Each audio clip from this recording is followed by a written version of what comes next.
কি রান্না হচ্ছে? বিরিয়ানি। ওয়াও,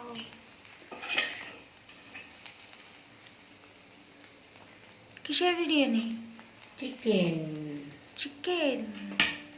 ধোয়া উঠছে।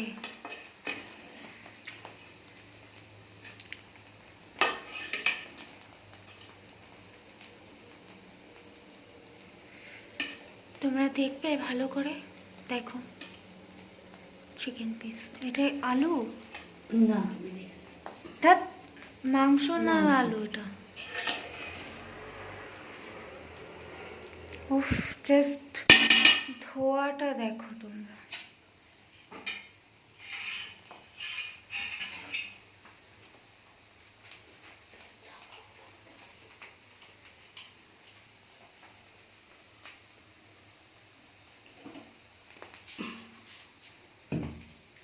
দেখা